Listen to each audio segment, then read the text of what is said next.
Pertama di Mongolia yang hatinya kepada Tuhan pada awal tahun 1990-an. Setiap kali Bolt memiliki pertanyaan, dia ini selalu berlari ke ayahnya dan selalu bertanya sama ayahnya. Dia selalu nanya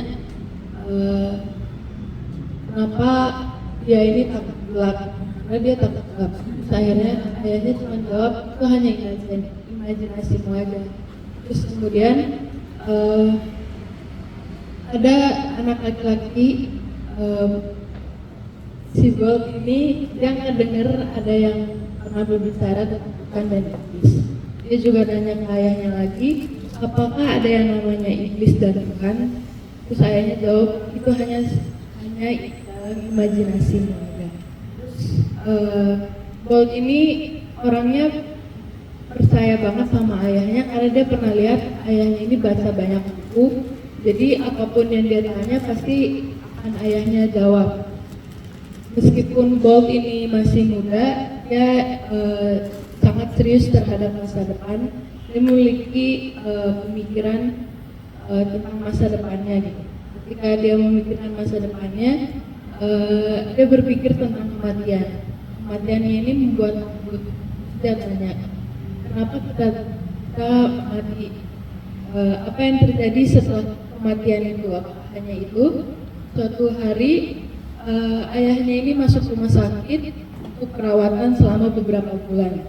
Lalu setiap kali ayahnya pulang ini dari rumah sakit, Bolt selalu melihat punggung ayahnya ini ada bekas suntikan dari perawat. Dia nanya, kenapa mereka harus memberikan begitu banyak suntikan? Ayahnya jawab, ayah sakit jadi harus disuntik. Terus Bolt merasa kasihan kepada ayahnya. Ayah menjadi semakin lemah dan lemah, akhirnya ayahnya ini nggak bisa makan sendiri, jadi harus dihalusin makanannya kayak makanan bayi, terus harus dikasih air lagi. Terus orang yang suapin ayahnya juga harus usap-usap tenggorokannya biar bisa ketelan makanannya. Lalu ketika suatu sore Bolt lagi main di luar rumahnya, tiba-tiba temannya datang, terus dia teriak si Bolt, ayahnya sudah meninggal. Terus Bolt kira temannya ini lagi bercanda. Terus dia marah, terus dia bilang, mengapa kamu membuat lelucon seperti itu? Terus akhirnya dia bilang, itu benar, sedang mencarinya. Akhirnya Bolt berlari pulang, sebuah ambulans menunggu di luar gedung. Tapi tak seorang pun mengizinkan Bolt masuk untuk melihat ayahnya. Akhirnya Bolt menyadari bahwa ayahnya telah meninggal dan ayahnya ini masih berumur 45 tahun dan Bolt sendiri masih 13 tahun. Lalu Bolt ini nangis dan dia selalu bertanya-tanya, kenapa? Akhirnya dia sama sekali nggak dapat jawaban dari siapapun. Lalu untuk pertama kalinya ia berbicara kepada Allah yang menurut ayahnya ini tidak ada. Dia berkata, aku tidak melihat alasan mengapa hal ini terjadi. Terus dia juga nggak dapat jawaban sama sekali dari siapapun. Akhirnya Bolt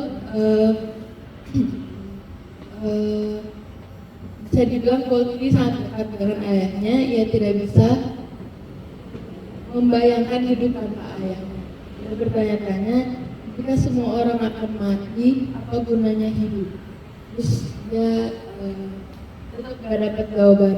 Bolt sangat takut terhadap kegelapan, namun kini ketakutannya bertambah karena setiap malam ia bermimpi buruk tentang ayahnya. Dalam mimpinya dia tetap tanya sama ayahnya, mengapa ayah meninggalkan kami. Tapi ayahnya gak kasih jawaban apa-apa. Terus juga berharap banget ayahnya ini ada di sana untuk menjawab pertanyaannya. Terus ayahnya ini adalah seorang pencari nafkah utama dari keluarga. Tanpa dia saat-saat itu merasa sulit bagi Bolt. Bolt juga merasakan kekecewaan. Dia berpikir ayah mungkin masih hidup jika Bisa saja dia merawat dirinya sendiri dan lebih baik dan pergi ke rumah sakit lebih awal. Ibu juga sangat merindukan ayahnya. Dia juga memiliki banyak pertanyaan. Dia mulai mengunjungi seorang guru agama tradisional Mongolia yang mengaku memiliki jawabannya. Akhirnya Bolt perhatiin ibunya ini. Setiap pulang dari gurunya ini, ibunya ini selalu tampak lebih bahagia. Akhirnya Bolt juga tanya ke ibunya, boleh saya menemuinya? Akhirnya ibu bilang, mari kita berdoalah untuk orang-orang Mongolia yang seperti Bolt yang sedang mencari jawaban. Sebagian dari persembahan sahabat ke-13 triwulan ini membuka pusat rekreasi Pulaan Batar Mongolia untuk yang lain memiliki pertanyaan yang belum terjawab. Terima kasih telah merencanakan persembahan yang murah hati pada tanggal 29 bulan.